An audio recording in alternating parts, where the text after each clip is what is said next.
दोस्तों, बड़ी बहुमत से जीत इंडिया गठबंधन की, बड़ी बहुमत से जीत जिसमें कि बीजेपी को बहुत बुरी हार का सामना करना पड़ा है। तो दोस्तों, दो चार मुद्दों पे बात करते हैं। आप देख रहे हैं प्रेम फैमिली चैनल। वीडियो अच्छी लगती है तो शेयर और सब्सक्राइब करके कमेंट बॉक्स में राय बताएं, सही और गलत। तो जैसे आज चलते हैं, जो कि 13 सीटों पे उपचुनाव थे, जिसमें से सिर्फ और सिर्फ बीजेपी 2 सीट निकाल पाई है। तो बुरी हार का सामना करना पड़ा है। तो दोस्तों, क्या इस चीज को आने वाले चुनाव के लिए जनता ने संदेश दे दिया है? ये मान लें कि आने वाले, अब जनता के दिमाग में क्या चल रहा है, क्या जनता 2024 का लोकसभा के जो चुनाव हुए थे उसमें थोड़ा चूक गई थी, जो कि अब दिखाना चाहती है वो जनता। क्योंकि तीसरी बार लोकसभा चुनाव में जीत के, अपनी बहुमत से नहीं लेकिन बैसाखी वाली सरकार से, पीएम मोदी ने तीसरी बार शपथ ली।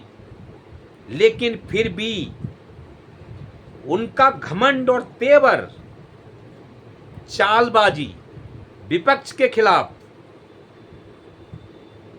कोई कम नहीं हुआ, बिल्कुल कम नहीं हुआ। तो ये जनता जनार्दन है। जनता देख रही है कि तीसरी बार फुल बहुमत से नहीं, जब बैसाखी वाली सरकार है, फिर भी आपके तेवर कम नहीं हुए कि तो क्या आगे जनता ने ये उपचुनाव में संकेत दे दिया है कि अब जो चुनाव जितने भी होंगे उसमें हर जगह बीजेपी को मुंह तोड़ जवाब और बुरी हार का सामना करना पड़ेगा। तो दोस्तों, क्या जैसे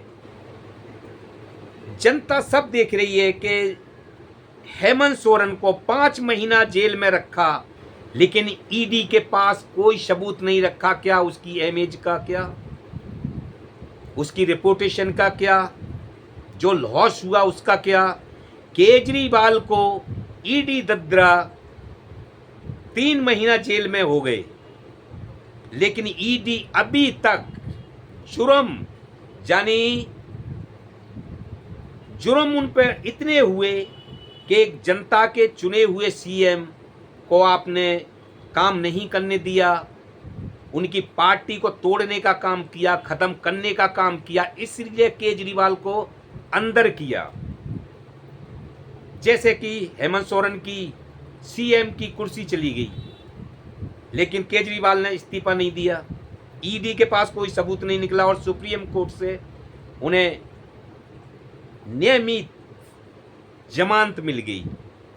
फंडा सीबीआई का, सीबीआई के पास भी कुछ नहीं है दोस्तों, लेकिन बस उलझा के रखा हुआ है, सिर्फ उलझा के रखा हुआ है। हमने पीछे भी वीडियो में कहा है, क्योंकि हमने पीछे वीडियो में कहा है ये बात कि ईडी के पास अगर कुछ होता और सीबीआई के पास कुछ होता तो अब तक कोर्ट में जज के सामने पेश किया होता।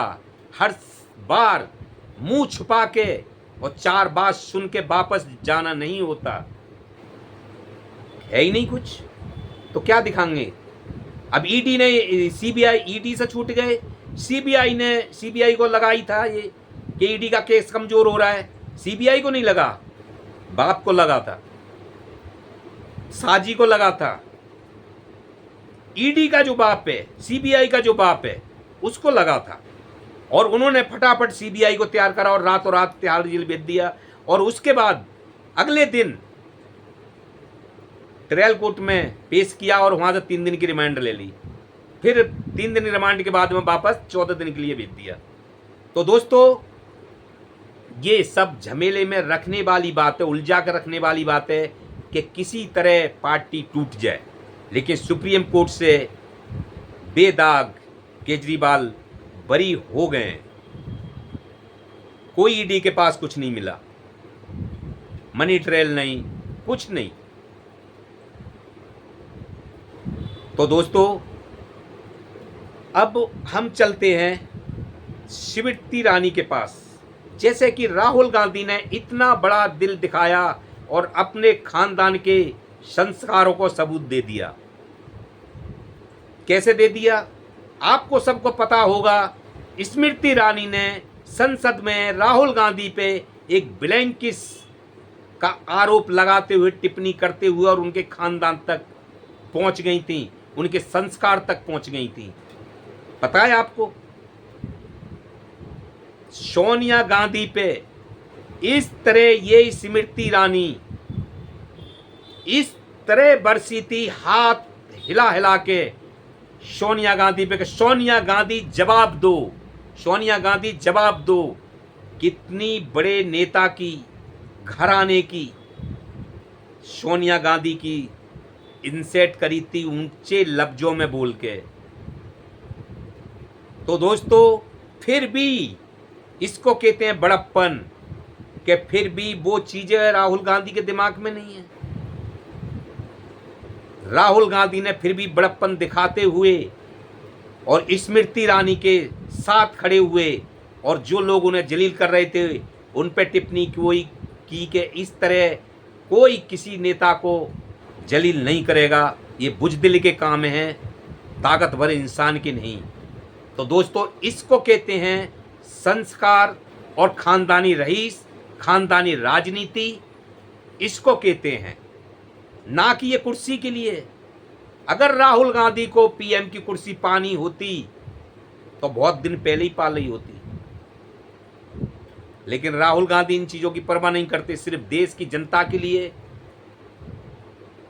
देश के लिए, क्योंकि देश के लिए उनके पुरखों ने कुर्बानी दी है, इसलिए उन्हें दर्द है जनता का और देश को बचाने का, लोकतंत्र को बचाने का, संविधान को बचाने का।